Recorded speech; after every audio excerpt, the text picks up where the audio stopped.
মানুষ ভাবে কি যে আমি ওদের সম্পর্কটা নষ্ট করছি, কিন্তু আমার যখন বিয়েটা হয়েছে তখন আমার এই এক্স হাজবেন্ডের ওয়াইফ আমাকে বেশি আর কি প্রেশার দিছে। আমরা আমার কি বাংলাদেশকে আর কি শিখাবো যে দুই সতীন মিলেও একসাথে ভালো থাকা যায়, চলো আমরা বিয়ে করি। আমাদের মেইন সাক্ষী ছিল আমার এক্স হাজবেন্ডের ওয়াইফ, আর কোনো মানুষ ছিল না সাক্ষী। ওই বিয়েটা মূলত করায়।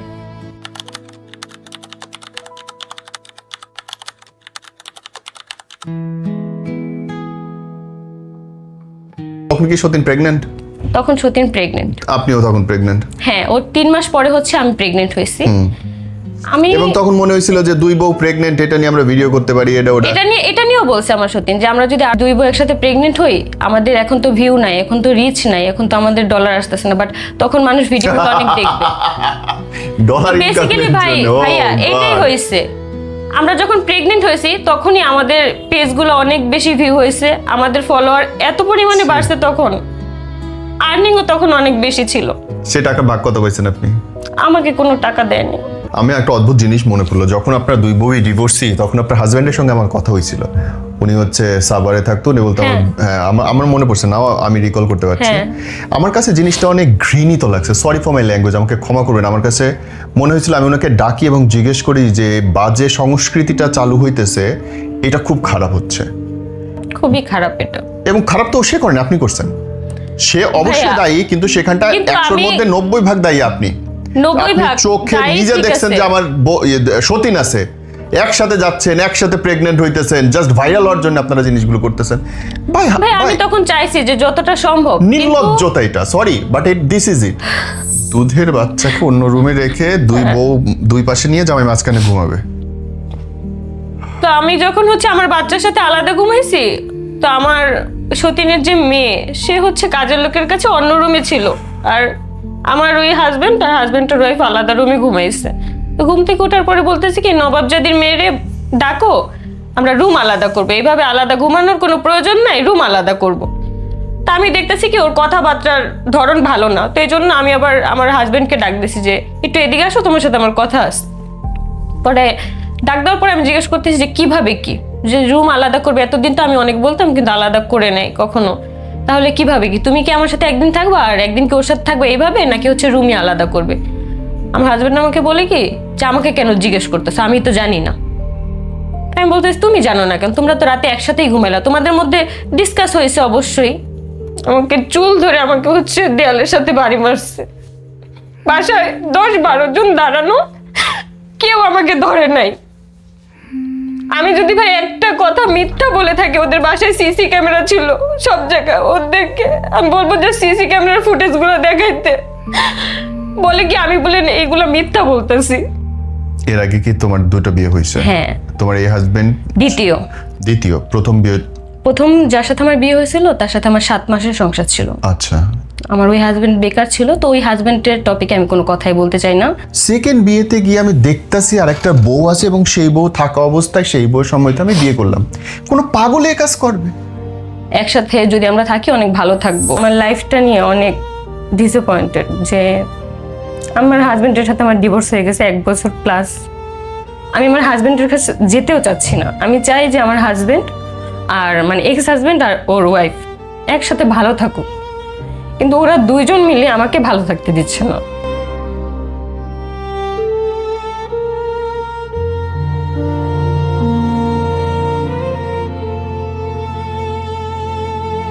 শুরু করার আগে তোমার চোখে জল কেন বোন? আমি ভাই আমার লাইফটা নিয়ে অনেক ডিসঅ্যাপয়েন্টেড যে আমার হাজবেন্ডের সাথে আমার ডিভোর্স হয়ে গেছে 1 বছর প্লাস। আমি আমার হাজবেন্ডের কাছে যেতেও চাচ্ছি না। আমি চাই যে আমার হাজবেন্ড আর মানে এক্স হাজবেন্ড আর ওর ওয়াইফ একসাথে ভালো থাকুক, কিন্তু ওরা দুইজন মিলে আমাকে ভালো থাকতে দিচ্ছে না। কেমন করে ওদের সাথে তুমি তো ডিভোর্স হয়ে চলে এসেছো? আমি তো চলে আসছি, বাট আমাকে বিভিন্নভাবে ট্রলিং করে। আমি কালো, আমি কালো কালি, আমি বস্তিতে থাকি, মানে আমার ফ্যামিলি ব্যাকগ্রাউন্ড নিয়ে, আমার গায়ের রং নিয়ে এমনও ট্রলিং করে যে বাচ্চার দুধ ডাইপারের জন্য মানে আমি সতীন আমার পায়ে তোরকে পড়তে হবে। তোমার বাচ্চার দুধের জন্য গিয়ে তুমি তোমার সতীনের পা ধরো? হ্যাঁ, মানে আমার যখন আমি আমার ওই বাসায় থাকতাম, আমি আমার এক্স হাজবেন্ডের বাসায় থাকতাম, তো ভিডিও টিডিও এভরিথিং দায়িত্ব আর কি আমার এক্স হাজবেন্ডের ওয়াইফ পালন করতে এগুলো। তো এই জন্য আর কি সবসময় শুনতে হইতো যে আমি তো সব কিছু চালাই, আমি ভরণ পোষণ দিই, আমি সব চালাই, আমার কথাই শুনতে হবে এই বাসায়। মানে এরকম একটা থিঙ্কিং হয়ে গেছিল। এখন তাদের অসুবিধা কি আপু তোমার সাথে? এখন তাদের নিয়ে আমার কোনো অসুবিধা নাই, তাদের কিন্তু তোমার নিয়ে কি অসুবিধা? আমি এই যে তুমি যাইতে চাও কোথাও ওদের কিছু বাসায়? করলেই আমি এই যে সাপোজ আমি দেখাই যে আমি হচ্ছে গত 2 দিন আগে একটা পোস্ট করছি যে আমার হচ্ছে আগস্টের 8 তারিখে বিয়ে, তো আমি চাচ্ছি যে আমার বিয়ে নিয়ে অনেক প্ল্যান প্রোগ্রামে সেই হ্যান ত্যান। তো এখানে তো তাদের কথা বলার কোনো রাইটস নাই। ওকে, আমার ওই এক্স হাজবেন্ডের ওয়াইফ সে লাইভে এসে বলে যে এবার দেখবো যে এই বিয়ে কতদিন টিকে। আগের 2টা হাজবেন্ডের সাথে তো একজনের সাথে 7 মাস সংসার করছে, আরেকজনের সাথে 1.5 বছর। এইবার কয়দিন টিকে? এবার আমি হচ্ছে ওর হলুদেও যাব, ওর বিয়েতেও যাব, ওর ডিভোর্সেও যাব। এর আগে কি তোমার 2টা বিয়ে হয়েছে? হ্যাঁ। তোমার এই হাজবেন্ড দ্বিতীয়? প্রথম বিয়ে? প্রথম যার সাথে আমার বিয়ে হয়েছিল তার সাথে আমার 7 মাসের সংসার ছিল। আচ্ছা। আমার ওই হাজবেন্ড বেকার ছিল, তো ওই হাজবেন্ডের টপিকে আমি কোনো কথাই বলতে চাই না, কারণ ওই হাজবেন্ড আমার পার্সোনাল লাইফে এখন পর্যন্ত কোনো সমস্যার কারণ হয়নি। ওকে বোন, যখন এই বিয়েটা তোমার হইলো, I really need to know, তখন বিয়েটা কেমন করে হইলো? বিয়েটা হয়েছে এক প্রকার আমাকে জিম্মি করে উঠাই নিয়ে গিয়ে? আমি গেছিলাম, বাট আমি ওই বাসা থেকে আর বের হইতে পারিনি। বলো। আমি যেদিন গেছি ওই দিন, তার আগের দিন হচ্ছে আমার এক্স হাজবেন্ডের সাথে আমার কথা হয়, ওই দিনই ফার্স্ট। ওই দিন ওই রাতে কথা বলার সময় হচ্ছে আমার এক্স হাজবেন্ড আমার সাথে কথা বলতেছে। আমার তখন অন্য আইডি ছিল, তখন আমি এই আইডিটি ইউজ করতাম না। তো আমাকে বলতেছে কি, তোমাকে হচ্ছে আমার যে এক্স হাজবেন্ডের ওয়াইফ, ওর নাম হচ্ছে প্লে করো। পরে ওর সাথেও কথা বললাম, ও আমাকে বলতেছে যে আমরা হচ্ছে যে আসছে বাহিরে, ওদের মতন আমরা ব্লগ বানাবো, আমরা অনেক ভালো থাকবো, একসাথে যদি আমরা থাকি অনেক ভালো থাকবো। প্রথম দিনের কথায়? প্রথম দিনের এই কথা। আমি আমার কাছে সব মেসেজ সবকিছু আছে, আমি ভাই আমি সব দেখাবো। মানুষ ভাবে কি যে আমি ওদের সম্পর্কটা নষ্ট করছি, কিন্তু আমার যখন বিয়েটা হয়েছে তখন আমার এই এক্স হাজবেন্ডের ওয়াইফ আমাকে বেশি আর কি প্রেশার দিছে। আর তখন হচ্ছে আমার প্রথম যে বিয়েটা হয় আমার, তখন আর কি ডিভোর্সের 4 মাস চলে। ওই অবস্থাতে আমার মানসিক হেলথ তো ভালো ছিল না। আসলে ভাই আমরা তো টিনেজ, আমরা কিন্তু বাবা মাদেরকে তখন আমার বয়স হচ্ছে 23 বছর, ওকে 22 বছর এরকম আর কি হবে। তো তখন কিন্তু আমাদের যে থিঙ্কিংটা, এটা কিন্তু আমাদের বাবা মাদের সাথে যাবে না, কিন্তু তারা কিন্তু মুরব্বী। তো ওই সময়টাতে দেখা গেছে কি যে বাসায় অনেক বেশি বোরিং লাগতো। তো আমি হচ্ছে এই জন্য আর কি জব নিয়েছি। আমার কাছে না ভাইয়া কোনো কাজই ছোট না, তো আমি গার্মেন্টসের কাজটা পারতাম, কোয়ালিটিতে জব করতাম, তো ওই জবটাই আর কি নিই। তো ওইখানে থাকা অবস্থায় আমাকে বলতেছে কি, আমি আমার এক্স হাজবেন্ডকে নক দেয়নি, ওই আমাকে নক দিছে। আমি জাস্ট একদিন ফোন দিছিলাম যে আমার এক্স হাজবেন্ড ফটোগ্রাফার ছিল। তো আমি ভাবছি কি যে মেয়ে মানুষ ফটোগ্রাফার কিন্তু খুব কম হয়, তো আমি যদি এই কাজটা যদি ভালোভাবে শিখতে পারি তাহলে ভালো একটা কিছু করতে পারবো। যেহেতু আমার একবার ডিভোর্স হয়ে গেছে, এখন কিন্তু আমি ভালো কোনো জায়গায় বিয়েও করতে পারবো না। তো এই থ্রুতে নক দাও। তো ওই কথা বলা শেষ, আমি জাস্ট জিজ্ঞেস করছি যে ভাইয়া আমি কি শিখতে পারবো? বলতেছে হ্যাঁ আপনি তো শিখতে পারবেন আমার ওয়াইফের কাছে। তো আমাদের সমাজে কেমন যে আমি একটা মেয়ে হয়ে যদি একটা ছেলের কাছে কোনো কিছু শিখতে যাই, সমাজের মানুষ কিন্তু অনেক কিছু বলবে। তো ওদের হচ্ছে টিকটকে এটা আবার একটা দিছিল, অ্যানাউন্সমেন্ট করছিল যে যারা যারা হচ্ছে ফটোগ্রাফির কাজ শিখতে চাও, ফিমেল যারা আছো তারা শিখতে পারো। তো ওই থ্রুতে হচ্ছে নক দাও। তো এই কথা বলা মানে এই কথাটা শেষ হয়ে গেছিল যেদিন আমি নক দিছি, কথা বলা শেষ। দেন 15 থেকে 20 দিন পরে আমার এক্স হাজবেন্ড আমাকে নক দেয় যে আসসালামু আলাইকুম আপু, কথা ছিল। পরে আমি ভাবলাম যে হয়তো কাজের ব্যাপারে কোনো কথা বলবে। তিনি আমাকে ফোন দিয়ে নানান রকমের কথা বলতেছে যে তোমার তো ডিভোর্স হয়েছে, তুমি চাইলে আমাদের সাথে এসে থাকতে পারো। মানে আমার উইক পয়েন্টে তারা ধরছে। মানে তারা তো জানে যে আমি কেন কাজটা শিখবো, এটা তো বুঝে গেছিল। বলতেছে তোমার তো ডিভোর্স হয়েছে, তুমি চাইলে আমাদের সাথে এসে থাকতে পারো, আমরা একসাথে কন্টেন্ট মেক করব। আমার ওয়াইফও রাজি, আমার ওয়াইফও চাচ্ছে আমাকে একটা বিয়ে করাতে। তখন আমি বললাম যে আপনার ওয়াইফ কেন চাইবে যে আপনাকে বিয়ে করতে? কোনো ওয়াইফ তো হয় না, বাঙালি মেয়েরা তো এরকম হয় না। পর বলতেছে আমার তো এর আগেও একটা ওয়াইফ ছিল, তো ও চলে যাওয়ার পরে আমার ওয়াইফ অনেক কষ্ট পাইছে। তো আমরা চাইছিলাম যে আমার ওয়াইফের সাথে আমরা তিনজন একসাথে থাকবো, একটা ভালো বন্ডিং হবে। আমরা আর কি বাংলাদেশকে আর কি শিখাবো যে দুই সতীন মিলেও একসাথে ভালো থাকা যায়। তো তারপরে হচ্ছে আমি যখন আর কি আমাকে এই কথাগুলো বলে, ওই দিন রাতে আমরা সারা রাত কথা বলি ফোনে, টেক্সটে। তারপর হচ্ছে একটা গ্রুপ খোলা হয়, আমরা তিনজন ছিলাম সেই গ্রুপে। জি।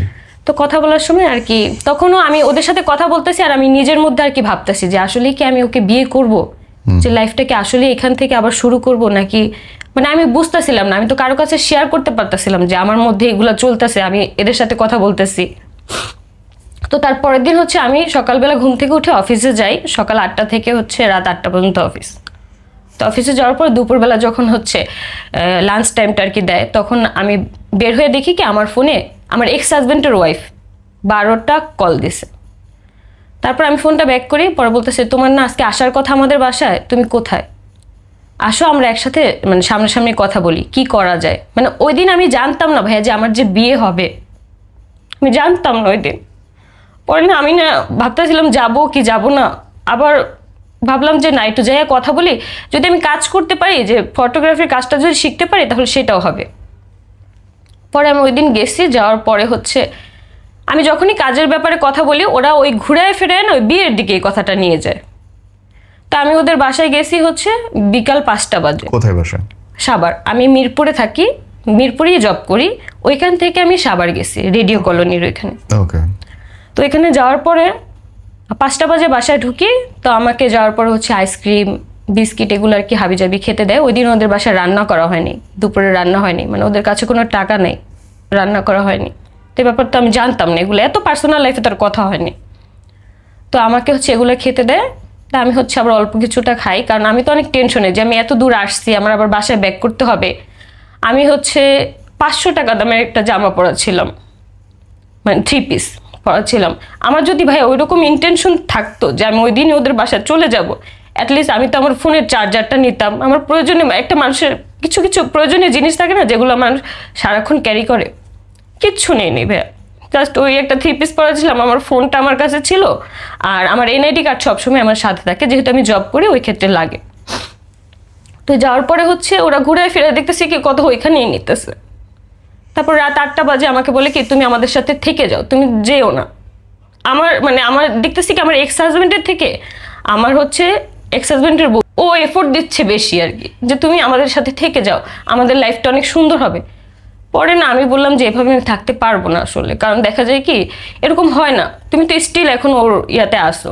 আমি চাচ্ছি না, আমি চাই যে আমি নিজের মতো করে কোনো কাজ করব।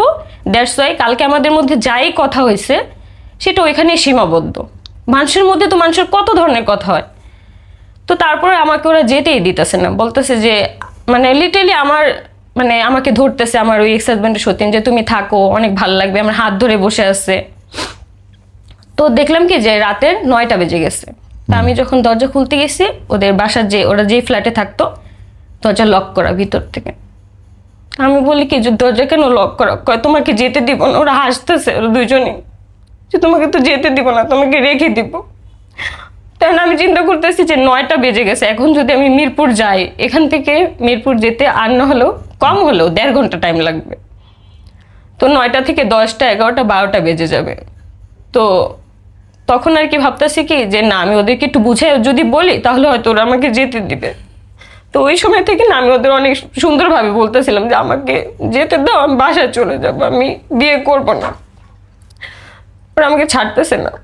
লাস্টে যখন 12টা বাজে, 12টা না 11টা যখন বাজে, তখন আমাকে বলে কি তুমি এখন চাইলে যেতে পারো। তো তখন যদি আমি ওইখান থেকে যেতাম তো 2টা বাজবে রাত্রে, এসে থাকবো কই? 2টা বাজবে রাতে, গেট বন্ধ।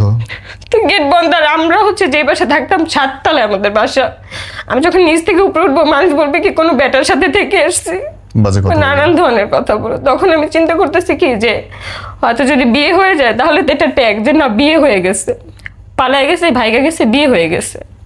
তো তখন হচ্ছে আমি বলি যে চলো আমরা বিয়ে করি। তো তখন আবার দেখলাম কি বিয়ে করার জন্য ওদের কাছে টাকা নাই, মানে বিয়ে করাবে সেই টাকাটাও ওদের কাছে নাই, মানে কাজের যে একটা ফি সেটাও নেই। তো তারপর আমার হাতে একটা রিং ছিল, একটা স্বর্ণের একটা রিং ছিল।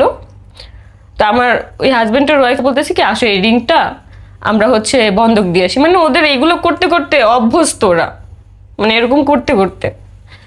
তারপর হচ্ছে আমাকে নিয়ে যায়, ওর একটা ড্রেস পরায়। আমি তো একটা 500 টাকা দামে জামা পরছি, ওই জামা পরে তো আর যাওয়া যায় না বাইরে। তো আমাকে হচ্ছে ওর একটা ড্রেস পরায়, তারপর হচ্ছে নিয়ে যায়। আমরা হচ্ছে আমার এই রিংটা বন্ধক রাখি 2500 টাকা দিয়ে। তো ওইখানে হচ্ছে কাজী অফিসে 1000 টাকা দেয়, আর 1500 টাকা দিয়ে ওরা রাতের বাজার করে। বললাম না যে ওরা না খেয়েছিল, ওই দিন ভাত রান্না করা ছিল না, বাজার করে মুরগি কিনে মানে চাল কিনে এগুলো কিনে। তো ওইখানে যাওয়ার পরে আমাদের মেইন সাক্ষী ছিল আমার এক্স হাজবেন্ডের ওয়াইফ, আর কোনো মানুষ ছিল না সাক্ষী। ওই বিয়েটা মূলত করায়। তা আমি তো চিন্তা করে নিয়েছি যে এখান থেকে এখন যেতে আমার বাসায় অনেকটা টাইম লাগবে, তো এখন বিয়ে করলে তো সবাই জানবে যে না বিয়ে করছি, অ্যাটলিস্ট খারাপ বদনামটা তো উঠবে না। কারণ এর আগেও আমার একটা বিয়ে হয়েছে, আর কত মানুষের জীবনে মানুষ কত নিতে পারে, আমি নয়তো নিতে পারবো কিন্তু বাবা মা তো নিতে পারবেন। তো তারপরে হচ্ছে বিয়েটা করি। দেন ওই দিন রাতে আমার ফোন টোন একদম অফ করে রাখি। আব্বু তো ফোন দিতেছে, আম্মু ফোন দিতেছে, কোথায় আসোস? তো তখন আমি বলছি কি আমি চিটাগাং আছি, যে এখানে আমি জব নিছি, এখানে আমি জব করবো, এখানে আমি থাকবো, তোমরা আমাকে আর ফোন দিও না। আর ওরা তো ভিডিও মেকিং করে, তো আমাকে বলতেছে কি তুমি মাস্ক পরে আমাদের সাথে ভিডিও করবা, তাহলে হচ্ছে তোমাকে কেউ চিনবে না। তারপর আমি বলি কি যে আচ্ছা ঠিক আছে মাস্ক পরে ভিডিও করবো, বাট ভিডিওতে আমাকে যতটা কম দেখানো যায়। যখন ওদের সাথে না ভিডিও করে স্টার্ট করি, কারণ ওদের তো এটাই কাজ ওদের। আর আমার ওই এক্স হাজব্যান্ড কোনো কাজ করতো না, ও ফটোগ্রাফির কাজ করতো, কিন্তু ও তখন আর করতো না। ওই ওরা দুজন বাসায় থাকতো।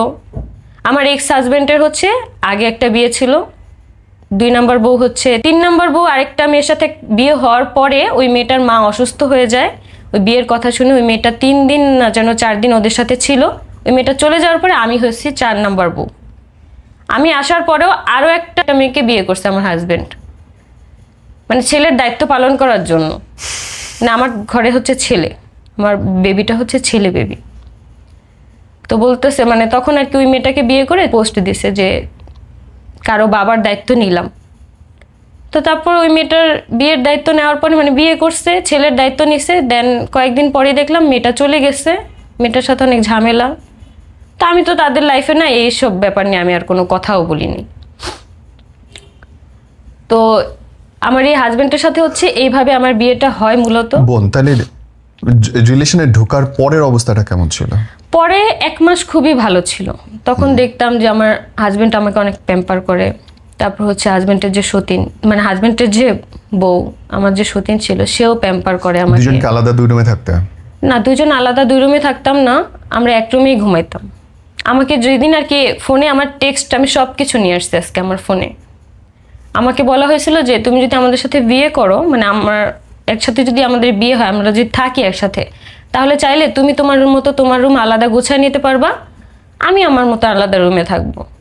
সব কিছু এইভাবে বলছিল, কিন্তু বিয়ের পরে টোটালি সব চেঞ্জ। আমাদের ব্যক্তিগত মুহূর্ত হচ্ছে যখন আর কি মানে ব্যক্তিগত মুহূর্ত থাকতো, তখন হচ্ছে তার সাথে রুমে থাকতো। দেন আমরা রাতে ঘুমানোর টাইমটা আমরা একসাথেই ঘুমাইতাম সবসময়। মানে যখন যেই বউয়ের সাথে শুচ্ছে তখন সেই বউ শুধু থাকতেছে ঘরে? হ্যাঁ। আর ঘুমানোর সময় রাত্রে একসাথে ঘুমাইতাম। জামাই মাঝে শুইতো? হ্যাঁ। 2 পাশে 2 বউ, তো সিনেমার কাহিনী। আমি বলতাম যে একদিন আমার সাথে থাকবো, একদিন তোর সাথে। আমার হাজবেন্ড বলতো যে আমি ওকে ছাড়া থাকতে পারবো না, আর আমার হাজবেন্ড ওয়াইফ বলতো আমি ওকে ছাড়া থাকতে পারবো না। তাহলে আমাকে কেন আনছো? আমার প্রশ্নটাই তো ছিল এটা, যে আমাকে কেন আনছো। আমার প্রশ্ন কিন্তু আর উল্টো দিকে। যখন তুমি বিয়ে করছো বোন, তখন তোমার বয়স 23 বছর। হ্যাঁ। সেই বয়সে একটা মেয়ে একটা সতীনের ঘর কেমনে করে? তাও এইটা না যে তোমার প্রথম বিয়ে, এটা তোমার সেকেন্ড বিয়ে। সেকেন্ড বিয়েতে গিয়ে আমি দেখতাছি আর একটা বউ আছে, এবং সেই বউ থাকা অবস্থায় সেই বউ সময়তে আমি বিয়ে করলাম। কোনো পাগলে কাজ করবে? গাঁজা খাইলে ওই কাজ করবে না মানুষ। মেনু প্লেটটা খুব সুন্দরভাবে করে। মেনু প্লেট কই করলো? তুমি নিজে গেছো ইয়েতে সাভারে তার বাসায়, ওরা তোমার পিস্তল ধরে নাই, তারপরে গিয়ে তুমি এই বিয়েটা কেমনে করলে আমারে বুঝাও। তারপরে যে বললাম না যে অনেক ওরা বলছে ঠিক আছে, মানুষ তো বাইরে আত্মীয় স্বজন বাড়িতেও থাকে, আমি আজকে ফিরলাম না কালকে ফিরবো, আমি সকালে ফিরলে মানুষ কি বলবে বলে আমি বিয়ে করবো আরেকজনকে? তখন এত কিছু কাজ করে নাই যে আসলে আমি এত রাতে পরের দিন সকালে উঠে ডিভোর্স দিতা। তোমার যে মনে হয়েছে যে ভাই আমি ভুল করছি, সকালবেলা উঠে আমি ডিভোর্স দিলাম, ওরা আমাকে চাপ দিছে, পরে গেট কেস করে দিলাম। তখন আমার বাবা মাও জানতো না যে আসলে আমি আমার বাবা মার কাছে কি বলবো, আমি কোথায় যাব। ঠিক আছে, আমি একজনের বাসায় ছিলাম, একটা ঘটনা ঘটছে, এর চেয়ে যারা বাচ্চা নিয়ে ফিরছো আজকে ডিভোর্স হয়ে, এটা তোমার জন্য ভালো হয়েছে? কখনোই ভালো হয়নি। আমার বাচ্চার লাইফটা হচ্ছে এখানে সাফার করতেছে। এবং সেটা তুমি নিজে ইচ্ছে করে করেছো? অবশ্যই, সেটা আমি নিজে ইচ্ছে করেই করাইছি। হয়তো ওই দিন যদি আমি একটা ডিসিশন নিতাম হয়তো খারাপ কিছু হইতো, কিন্তু কি ডিসিশন নিতে, কি খারাপ কিছু হইতো? আমরা বুঝাও যে ভাই আমি এই জিনিস করলে এটা হইতো। আমার তো মনে হয় তুমি ভাইরাল হওয়ার জন্য নিজে কাজটা করছো, যে তুমি বাচ্চা নিছো ভাইরাল হওয়ার জন্য, তুমি আরেকটা বিয়েও করছো ভাইরাল হওয়ার জন্য। আমি যখন আমার বেবিটাকে নেই আমার কখনো ইচ্ছা ছিল না যে আমি আমার কোনো কিছু বেবিটাকে ইচ্ছা নিব। থাকতেছে না, তুমি যাইতেছো নিজের ইচ্ছায় না, বিয়ে করতেছো নিজের ইচ্ছায় না, থাকতেছো নিজের ইচ্ছায় না, বাচ্চা নিতেছো নিজের ইচ্ছায় না। কি বলবো, ওই বাসায় থাকা অবস্থাতে ভাইয়া, ওই বাসায় আমি না, যারা হচ্ছে ওই বাসায় কাজ করতে যায়, তো এরকম একটা অবস্থা পরিস্থিতি হয়ে যায় মানুষের, তখন বাধ্য হয় মানুষ করতে। এইটা কেউ বিশ্বাস করবে না, সরি। বাচ্চাটা ভাইয়া কখনোই আমি আমার নিজের ইচ্ছেতে নেইনি। বুঝলাম যে পেটে এসে পড়ছে। যখন হচ্ছে আমার হাজবেন্ডের ওয়াইফ মিলে আমাকে বলতেছে যে একসাথে যদি আমরা প্রেগনেন্ট হই, আমার মেইন হচ্ছে আমি যে বাচ্চাটা যখন নেই, একটা কথার উপর ভিত্তি করে আমি আমার বাবুটাকে নিয়েছিলাম। কি কথার উপরে? যখন আর কি আমি দেখতেছি যে আমার হাজবেন্ডের সাথে আমার সম্পর্ক ঠিক আছে, বন্ডিং ভালো, তো আমার হাজবেন্ডের ওয়াইফ আমাকে বলতেছে কি, বাচ্চা হওয়ার পরে দেখবি হয়তো তোর প্রতি আরো ভালোবাসা বেশি হবে। কে বলতেছে? তো মানে আমার হাজবেন্ডের ওয়াইফ, মানে সতীন বলতেছে বাচ্চা হওয়ার পরে দেখবি যে হয়তো তোদের ভালোবাসা বাড়বে। তখন কি সতীন প্রেগন্যান্ট? তখন সতীন প্রেগনেন্ট। আপনিও তখন প্রেগন্যান্ট? হ্যাঁ, ওর 3 মাস পরে হচ্ছে আমি প্রেগনেন্ট হয়েছি। এবং তখন মনে হয়েছিল যে দুই বউ প্রেগন্যান্ট, এটা নিয়ে আমরা ভিডিও করতে পারি, এটা নিয়েও বলছে আমার সতীন যে আমরা যদি আর দুই বউ একসাথে প্রেগনেন্ট হই, আমাদের এখন তো ভিউ নাই, এখন তো রিচ নাই, এখন তো আমাদের ডলার আসতেছে না, বাট তখন মানুষ ভিডিওগুলো অনেক দেখবে। ডলার বেসিক্যালি ভাইয়া এটাই হয়েছে। আমরা যখন প্রেগনেন্ট হয়েছি তখনই আমাদের পেজগুলো অনেক বেশি ভিউ হয়েছে, আমাদের ফলোয়ার এত পরিমাণে বাড়ছে, তখন আর্নিংও তখন অনেক বেশি ছিল। সে টাকা ভাগ কত পাইছেন আপনি? আমাকে কোনো টাকা দেয়নি। তাহলে টাকা গেল ভাই? টাকা ওরাই খরচ করতো ভাই, ওদের দুইজনের মধ্যে আছে না আলাদা ব্যক্তিগত কিছু বিষয় ছিল। যেমন মানে আমার কাছে এগুলো শেয়ার করতো না, যে কত টাকা ফেসবুক থেকে ঢুকতেছে এগুলো আমি কখনোই জানতাম না, ওরা দুইজনই জানতো। কোন টাকাটা কোথায় খরচ করতেছে এগুলো আমি জানতাম না। তাহলে আপনি কিসের বউ বাসার? আমি এটাই তো বলতাম যে আমি কিসের বউ, আর এটা নিয়ে হচ্ছে 2 দিন পর পরই গ্যাঞ্জাম হইতো। আমার সাথে আমার হাজবেন্ড কথা বলতো না, আমি এক রুমে পড়ে থাকতাম, তারা এক রুমে থাকতো দুইজন। এরকম ঝামেলা করতে করতেই লাস্ট পর্যায়ে হচ্ছে আমি একদম ফুল ডিসিশন নিই যে আমি আমার বাচ্চা নিয়ে চলে যাব। বাচ্চা যদি না দেয় বাচ্চা রেখে চলে যাব। তারপর ওই দিন যে বাচ্চা নিয়ে হচ্ছে বাসায় যাই। বাসা যাওয়ার পরে আমি ওদের বলছি যে আমার মনটা তো এখন খারাপ অনেক, যেহেতু এত ঝামেলা হয়েছে, আমি আমার বাসায় কয়দিন থাকি, তোরা ঘুরে আয়। আমাকে বলতেছে যে চল আমাদের সাথে কক্সবাজার চল, কিন্তু ভাই আমার মেন্টালি অবস্থা এত খারাপ যে আমি ওখানে যাবো। আমি বলছি তোরা দুজন ঘুরে। কক্সবাজার নিয়ে যেতে চাইছে কি আপনার হাজবেন্ডই? আমার হাজবেন্ডের ওয়াইফ। আপনি সতীন? আপনার সতীন আর আপনি কক্সবাজার যাবেন মানে একসাথে আর কি, সবাই মিলে আর কি যাবো। আচ্ছা, হ্যাঁ। আমি বলছি কি আমার এখন যাওয়ার কোনো ওইরকম মেন্টালিটি নাই, তোরা ঘুরে, আমার কোনো সমস্যা নেই, বাট আমি একটু আবার বাবার বাসায় যাই। আমি একটু বাবার বাসায় যেয়ে থেকে আসি, তারপর হচ্ছে তোরা আসলে আমাকে বলিস, আম্মুকে আমি বলবো যে আমাকে দিয়ে যেতে। ওকে, তারপর এই কথা বলার পরেও তারা হচ্ছে আমি বাসায় আসার পরে আমাকে কোনো রকমের ফোন বা টেক্সট কোনো কিছু দেয়নি। ওই যে বললাম না, 3 দিন পরে আমার হাজবেন্ড আমাকে ফোন দিয়ে বলতেছে তোমার বাসার অ্যাড্রেসটা দাও। তখন আমি বলছি কি যে আমার বাসার অ্যাড্রেস আমি কিভাবে দিব, তুমি তো জানো এর আগেও তো কয়েকবার আসছো। বলছে যে না, একদম লিখিত দাও, আমি ডিভোর্স পেপার পাঠাবো। ওকে। তখন আমার মাথায় রাখ যে আমি তো বললাম যে আমি যাব, তো এখানে আবার ডিভোর্সের কথা আসলো কই থেকে? যেহেতু দিবে, ঠিক আছে দিয়ে দেখ, কোনো সমস্যা নেই, আল্লাহ কপালে যা রাখছে তাই হবে। তখন হচ্ছে আমি ওই যে দিয়ে দিই যে আমার বাসার অ্যাড্রেস এইটা। তো তখন হচ্ছে দেখলাম কয়েকদিন পরেই হচ্ছে পোস্ট অফিস থেকে ফোন দিচ্ছে যে আপনার মেয়ের নামে হচ্ছে ডিভোর্স পেপার আসছে। ওকে। আপনার কাবিন ছিল কত টাকা? কাবিন ছিল 50,000। ওকে। আমি একটা অদ্ভুত জিনিস মনে পড়লো, যখন আপনার দুই বউই ডিভোর্সি তখন আপনার হাজবেন্ডের সঙ্গে আমার কথা হয়েছিল। উনি হচ্ছে সাভারে থাকতো, উনি বলতো আমার মনে পড়ছে না, আমি রিকল করতে পারছি। আমার কাছে জিনিসটা অনেক ঘৃণিত লাগছে, সরি ফর মাই ল্যাঙ্গুয়েজ, আমাকে ক্ষমা করবেন। আমার কাছে মনে হয়েছিল আমি ওনাকে ডাকি এবং জিজ্ঞেস করি যে বাজে সংস্কৃতিটা চালু হইতেছে, এটা খুব খারাপ হচ্ছে, খুবই খারাপ এটা। এবং খারাপ তো সে করেন, আপনি করছেন। সে অবশ্যই দায়ী, কিন্তু সেখানটা 100-র মধ্যে 90 ভাগ দায়ী আপনি। 90 ভাগ চোখে নিজে দেখছেন যে আমার সতীন আছে, একসাথে যাচ্ছেন, একসাথে প্রেগনেন্ট হইতেছেন, জাস্ট ভাইরাল হওয়ার জন্য আপনারা জিনিসগুলো করতেছেন। ভাই ভাই আমি তখন চাইছি যে যতটা সম্ভব, নির্লজ্জতা এটা, sorry but this is it. কিন্তু ভাই পারি নাই, ওইখানে থাকা অবস্থায় আমি পারি নাই ভাই। ওইখান থেকে আটকে রাখতো, আপনারা ঘর থেকে বেরোতে দিত না? ভাই বের হইতে দিত, বাট আমি তখন কোথায় যেতাম? আপনি চাকরি করতেন, আপনি নিজে আমাকে বলতেছেন যে আমি গার্মেন্টসে চাকরি করতে পারতাম, সো আপনি ইজিলি সেটা আবার এসে করতে পারতেন। যে সময়টা আমি বের হইতে চাইছি লাস্ট বার, তখন আমার এরকম অবস্থা হয়ে গেছে যে সবাই চিনে। হ্যাঁ, তো সবাই চিনে। আমি একটা ভুল করছি, ভুল আমি করতেই পারি। থাকবো কোথায়, আমি কি করব? আমি তো বের হয়ে পাবো না, আমার বাবা মার সাথে আমার কন্টাক্ট হয় না, কিচ্ছু না। এখন কি করতেছেন? একই তো, রিজিকের মালিক তো আল্লাহ পাক। ভাই তখন না, আমি আসলে আমার যখন প্রেগনেন্ট ছিলাম তখন আমার মাথায় একদমই কাজ করে না। আর তখন ওই সময়টা ভাবতাম যে এই প্রেগনেন্ট অবস্থা আমি বের হয়ে কোথায় যাব? আমি যখন 9 মাস, আমার যখন 8 মাস চলে, তখন আমার বাবা আমাকে কল দেয়। ওকে। এতদিন আমার বাবার সাথে কথা হইতো না। কেন কথা হইতো না? কথা বলতো না তারা, এই যে আমি যেভাবে চলে এসে বিয়ে করছি। কথা কি বলার কথা আসলে? আমার মেয়ে আরেকজন সতীন সহ বিয়ে করতেছে, একসাথে প্রেগনেন্ট হইতেছে, $2 ইনকাম করার জন্য নির্লজ্জতা করতেছে, আমি বাপ হিসেবে তাকে স্বীকৃতি দেব? তাহলে আপনার বাপের তো দোষ নাই। না, আমার বাবা মা কোনো দিক থেকেই দোষী না, কোনো দিক থেকেই দোষী না। আপনাকে কোনো মানে সাবস্টেন্স বা ড্রাগ খাওয়াইছিল বোন? না। সত্যি বলেন তো, নাইলে এই কাজ মানুষ কেমনে করে? তখন আমি বললাম না যে ভাই আমার প্রথম ডিভোর্স হওয়ার 4 মাস আর কি চলতেছে। জি। তো তখন আমি এত পরিমাণ মানে মেন্টালি প্রেসারে ছিলেন, একা ছিলেন, মানে ডিপ্রেশন মানুষ ছিলেন, টাকা নানান ছিল ধরনের না। কথা বলতো যে ডিভোর্স হয়ে গেছে, এই বয়সে ডিভোর্স হয়ে গেছে, কার কাছে ছোট দিয়ে বয়সে, দিবে হ্যাঁ। সেই। জি। কিন্তু বাবা মা বলতো না, কিন্তু যে আশেপাশের কত মানুষজন আছে না, তারা বলতো। জি। তো ওই ব্যাপারটা আমার কোনো ভালো ওরকম ফ্রেন্ড সার্কেলও ছিল না যে যার সাথে আমি হচ্ছে শেয়ার করতে করব। পারেন। জি। তারপরেই মূলত আর কি যাওয়া। তো তখন আর কি বিয়ের পরে আস্তে আস্তে এই ব্যাপারটা আমি বুঝতে শুরু করি যে না, এই কাজটা করা আমার একদমই ঠিক হয় না। ওই দিন যদি আমি রাতেও বের হয়ে যেতাম, তাহলে আজকে একটা না একটা আমার দিক হইতো অ্যাটলিস্ট। আপনি যদি 12টা একটু বাড়াইতেন, বাসায় ফিরলে কি হইতো? গালি দিত, দুটা মানুষ খারাপ কথা কইতো। কিন্তু ভাই আমার তখন মাথায় একটা থিংকিং কাজ করছে কি, যে এত রাতে যখন আমি বাসা ঢুকবো, বাসার মানুষজন বলবে কি এত রাতে মেয়েটা কোথা থেকে আসছে। That's it. এত রাত্রে মেয়েটা কই আসলো, কোত্থেকে আসলো, এই প্রশ্ন উত্তর দেবেন না বলে আপনি বিয়ে করে বাচ্চা নিয়ে ফেললেন।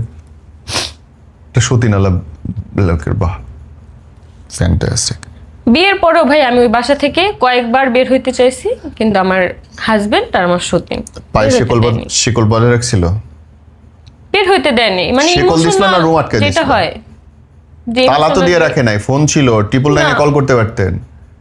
আপনি বাড়াইতে চান? আসলে ঝামেলা করার ইচ্ছা ছিল না। আমি বাড়াইতে চাই, আমি ঘর থেকে বাড়াইতে চাই, আটকে রাখবে কে? কে পৃথিবীর আছে? আপনার কাছে ফোন আছে?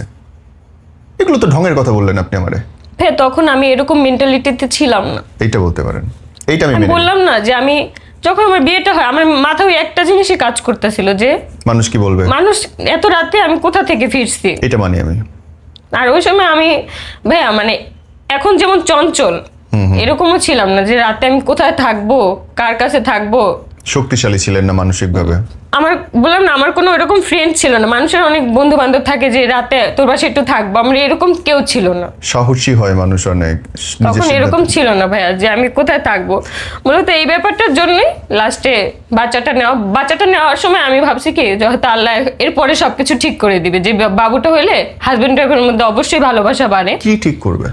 কিন্তু না ভাই না, আমি আমার হাজবেন্ডের একটা কথায় বেশি কষ্ট পাইতাম। সেটা হচ্ছে আমি যখন ওকে বলতাম যে তুমি তো আমাকে ওয়াইফ হিসাবে যে যতটুকু আর কি একটা ওয়াইফকে ভালোবাসার কথা, সেটাও বাসো না। তুমি তো সারাদিনে একবার এসে আমার খোঁজ নিতে পারো। প্রেগনেন্ট অবস্থায় খোঁজ নিত না? না। আচ্ছা। খোঁজ নিতে পারো যে আমি খাইছি নাকি আমি ঘুমাইছি, আমার শরীর ঠিক আছে কিনা, প্রেগনেন্ট অবস্থা না, প্রেগনেন্টের আগেও। তো তখন বলতে কি তুমি তো দায়িত্ব নিতে পারো না, তুমি হচ্ছে আমাদের এই পেজের জন্য একটা ব্লগ, ইউটিউবের জন্য একটা ব্লগ, প্রতিদিন 32টা করে রিলস, তুমি যদি এই দায়িত্বগুলো মেনটেন করতে পারো তখন দেখবা যে তোমার জন্য আমার ভেতর থেকে কি ভালোবাসা আসে।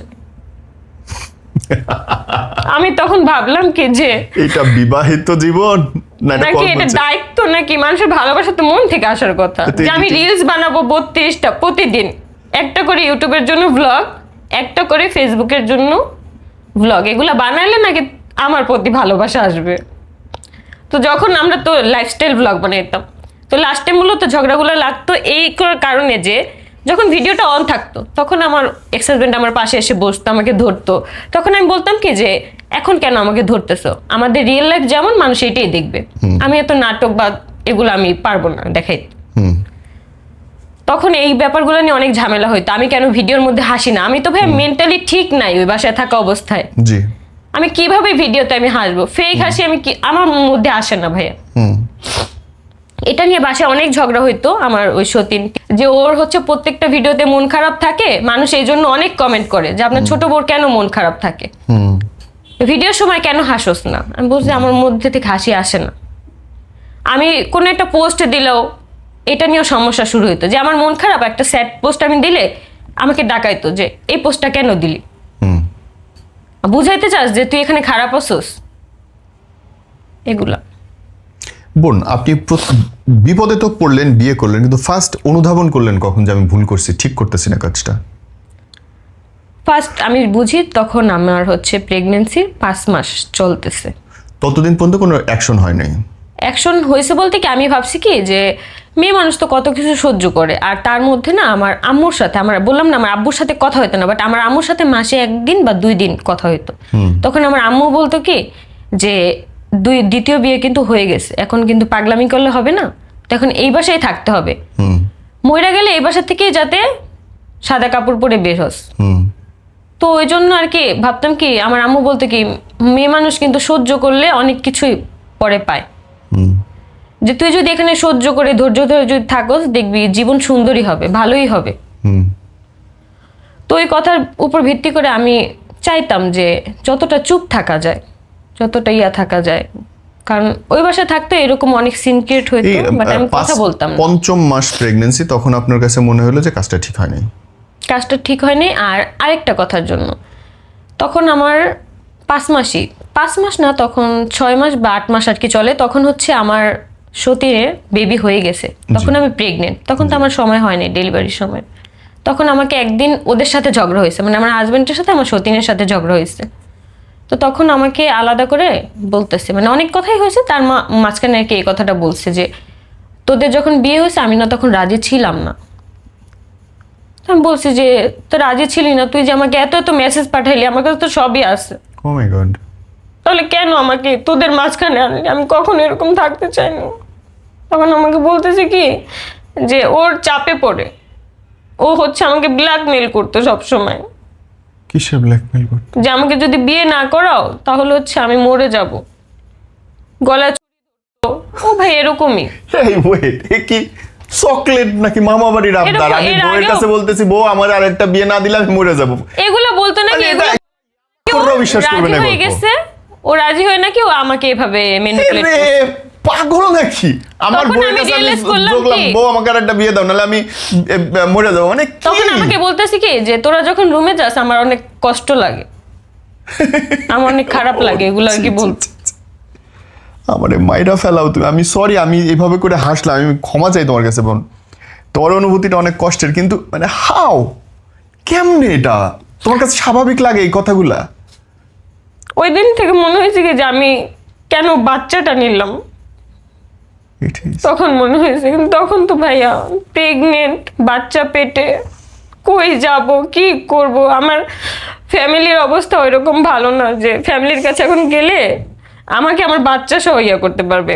আমি যখন এই বাসা থেকে আসি, যখন আমার ডিভোর্স হয়েছে, তখনও আমার চিন্তা ভাবনা ছিল না যে আমি এই যে অনলাইনে ভিডিও করব বা কিছু, এগুলা আমি এগুলা পারতাম না ভাইয়া, যে অনলাইনে ভিডিও করে আপলোড দিতে হয়, কিভাবে আপলোড দিলে সেটা হচ্ছে ভাইরাল হয় বা রিচ হয়, পেজ সম্পর্কে আমার কোনো ধারণা ছিল না। তো এই সব কিছুই আমার ডিভোর্সের পরে আমি হচ্ছে মানুষের কাছ থেকে, বিভিন্ন মানুষের কাছ থেকে, অনেক মানুষ আমাকে হেল্প করছে মাশাআল্লাহ, তো তাদের কাছ থেকেই মূলত শেখা। তো ওই বাসায় যখন আমি একটা ফোন ইউজ করতাম, জি, তো ফোনে আমার অনেক কিছু ছিল, জি, যে ওই প্রুফ যেগুলো আর কি, ওরা আমার সাথে কি করতো না করতো। লাস্ট যেদিন আসি ভাইয়া ওই বাসা থেকে, আমি যেদিন আসি আমার বাসায়, সেই দিন আমার সতীন আমাকে মারছে, আমাকে চুল ধরে আমাকে হচ্ছে দেয়ালের সাথে বাড়ি মারছে। বাসায় 10-12 জন দাঁড়ানো, কেউ আমাকে ধরে নাই। আমি যদি ভাই একটা কথা মিথ্যা বলে থাকি, ওদের বাসায় সিসি ক্যামেরা ছিল সব জায়গায়, ওদেরকে আমি বলবো যে সিসি ক্যামেরার ফুটেজগুলো দেখাইতে, বলে কি আমি বলে এইগুলো মিথ্যা বলতেছি। কেন মারছিল? মারছে ওই যে ওই দিন সকালবেলা হচ্ছে ঘুম থেকে উঠে ওরা আলাদা ঘুমাইছে, আমি আমার বাচ্চার সাথে আলাদা ঘুমাইছি। ঘুম থেকে উঠে বলতেছে কি, মানে আমাকে ইঙ্গিত করে বলতেছে যে নবাবজাদির মেয়েকে বলো আসতে, আমরা রুম আলাদা করব। মানে কয়েকদিন ধরে আমি আমার বেবির সাথে আলাদা ঘুমাই, আর ওরা দুজন আলাদা ঘুমায়, ওদের বাচ্চা আরেক জায়গায় ঘুমায়।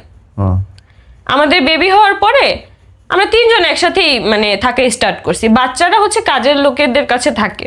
ওয়েট, মানে হচ্ছে আপনাদের দুইটা বাচ্চা কাজের লোকেদের কাছে থাকে, আর আমার তো ভাই প্রথম বেবি, আমি আমার বাচ্চারা ছাড়া থাকতে পারি না। তো দেখা যায় কি আমার বাচ্চাটা যে রুমে থাকে ওই রুমে আমি থাকতাম। তো এই জন্য বলতে কি যে সারাদিনই হচ্ছে স্বামী রেখে অন্য রুমে যেয়ে পড়ে থাকে। তা আমি বলতাম কি আমার তো প্রথম বাচ্চা, আমি তো পারি না। দুধের বাচ্চাকে অন্য রুমে রেখে দুই বউ দুই পাশে নিয়ে জামাই মাঝখানে ঘুমাবে। তো আমি যখন হচ্ছে আমার বাচ্চার সাথে আলাদা ঘুমাইছি, তো আমার সতীনের যে মেয়ে সে হচ্ছে কাজের লোকের কাছে অন্য রুমে ছিল, আর আমার ওই হাজবেন্ড আর হাজবেন্ডের ওয়াইফ আলাদা রুমে ঘুমাইছে। তো ঘুম থেকে ওঠার পরে বলতেছে কি নবাবজাদির মেয়েরে ডাকো, আমরা রুম আলাদা করবো, এইভাবে আলাদা ঘুমানোর কোনো প্রয়োজন নাই, রুম আলাদা করব। তা আমি দেখতেছি কি ওর কথাবার্তার ধরন ভালো না, তো এই জন্য আমি আবার আমার হাজবেন্ডকে ডাক দিছি যে একটু এদিকে আসো, তোমার সাথে আমার কথা আছে। পরে ডাক দেওয়ার পরে আমি জিজ্ঞেস করতেছি যে কিভাবে কি, যে রুম আলাদা করবে, এতদিন তো আমি অনেক বলতাম কিন্তু আলাদা করে নাই কখনো, তাহলে কিভাবে কি, তুমি কি আমার সাথে একদিন থাকবা আর একদিন কি ওর সাথে থাকবে এইভাবে, নাকি হচ্ছে রুমই আলাদা করবে? আমার হাজবেন্ড আমাকে বলে কি যে আমাকে কেন জিজ্ঞেস করতেছে, আমি তো জানি না।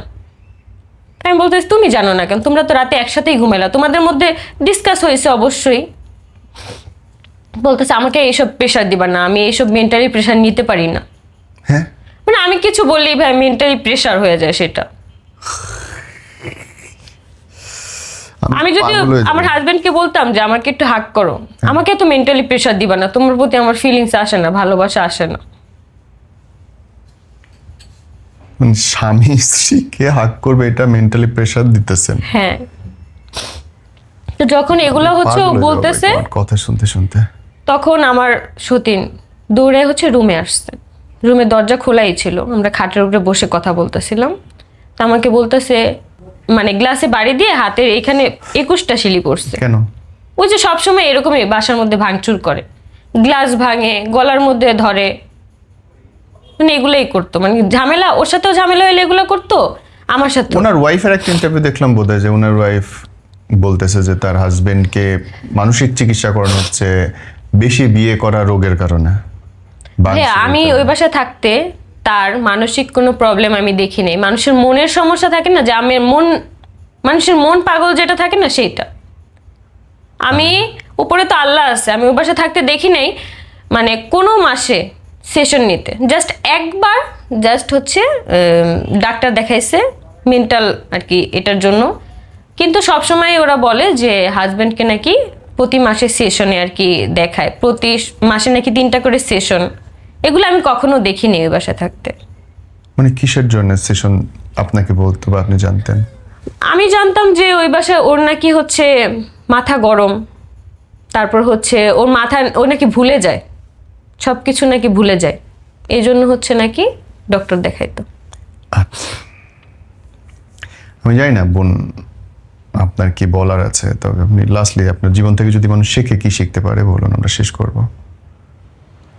জীবন থেকে শেখার একটাই, যে সতীন দেখে আসলে কখনো কোথাও যাওয়া উচিত না। আর সতীন যে ব্যাপারটা, মানুষ যত ভালোভাবে প্রেজেন্ট করুক যে আমার সতীন ভালো, আমার সতীন অনেক ইয়া, আসলে এটা হচ্ছে ফেক সম্পর্ক, একদমই ফেক। এবং বোন তোমাদের এই অদ্ভুত সম্পর্ক বাংলাদেশে খুব বাজে রকম নেতিবাচক প্রভাব ফেলছে। ইভেন আমি আসার পরে যে মেয়েটাকে বিয়ে করলো আমার হাজবেন্ড, তার লাইফটাও ডিস্ট্রয় করে দিল। মানে তাকে এটার প্রলোভন দেখাইছে যে তোমার বাচ্চার দায়িত্ব আমি নিব।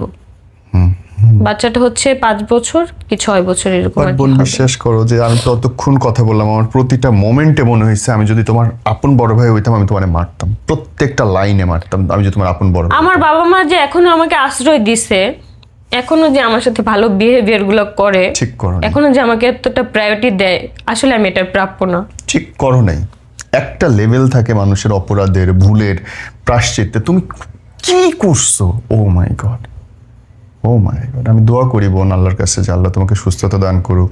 তোমার সন্তানকে দেখতে হবে, সো তোমার আল্লাহ সব দিক ভাই থেকে মাফ এখন করে, আমি সব রিজিক দিক বৃদ্ধি থেকে করুক। আলহামদুলিল্লাহ অনেকটাই ভালো আছি আমার বাচ্চাকে নিয়ে। আমার বাচ্চার কোনো ভরণ পোষণ বা আমার কাবিনের ওকে তো টাকা তুমি কেসও করো নাই। করছিলাম, বাট এটা ওরা অনেক ঘুরায়, তো আমার কাছে এটা ঘুরায়, আবার এগুলা নিয়ে হচ্ছে অনেক লাইভ করে, অনেক ধরনের কথা বলে তারা দুইজন লাইভে এসে। তো আমার কাছে মনে হয়েছে কি যে আমি এই ব্যাপারটা যেহেতু নাই, তো এইটাও বাদ দিয়ে দিই, ছেড়ে দিই। তো আমি আমার বাচ্চার কোনো খরচ বা কোনো কিছুই নেই না, কিন্তু আমার দিক থেকে হচ্ছে আমার বাচ্চার সাথে যখন কথা বলবে কথা বলুক, আমার কোনো সমস্যা নেই। ওকে, কিন্তু তারা কথাও বলে না, আমার হাজবেন্ড কথাও বলে না, ফোনও দেয় না, মানে সব দিক থেকে। আল্লাহ ভালো রাখুক, প্রত্যেককে ভালো রাখুক। তো তো এখন আমি তাদের নিয়ে ভাইয়া কোনো কথা বলি না, কোনো কিছুই না, কিন্তু এই কিছুদিন পর পরই আমাকে তারা হচ্ছে খোঁচাবে। আপনি তো কন্টেন্ট একটা, আপনি তো মানুষ না তাদের জন্য বা যে আমাকে কারোর জন্য। হচ্ছে খোঁচাবে। এই যে আমি আপনাকে যে বললাম যে আমি জি। আমার ফেসবুকে অ্যানাউন্স করছি যে আমার 8 তারিখে বিয়েতে, এটা নিয়ে তো তাদের কোনো কথা বলা উচিত না, রাইট। সেখানেও আমাকে খোঁচাচ্ছে প্রতিনিয়ত। আপনার বর্তমান হাজবেন্ড তো জানেন, বা উড বি হাজবেন্ড যার সাথে বিয়ে হতে যাচ্ছেন, তিনি তো পুরোটাই জানেন। ভাইয়া বিয়ে করি আর না করি সেটা পরের সাবজেক্ট, বাট Okay. আমি একটা ভিডিও করলে বা আমার টপিক নিয়ে কেন কথা বলতে হবে তাদের? অন্য মানুষ কথা বললেও সেটা মানানো যায় যে তারা বলুক, বাট তারা তো আমার এক্স। এই জায়গাটা আমার উল্টা লাগে যে হইতেই পারে যে আপনি তাদেরকে নাই চিনতেন, তার একজন কন্টেন্ট ক্রিয়েটর হিসেবে নিজেদের রাইটস দেখাচ্ছে, বানানোর অধিকার আছে। ভাইয়া মানুষ কথা বলে, বাট ট্রোল করে কিন্তু কেউ কিছু বলে না, যে গায়ের রং কালো। আপনার গায়ের রং নিয়েও কথা বলে। হ্যাঁ, গায়ের রং কালি, মানে প্রত্যেকটা জায়গায় হচ্ছে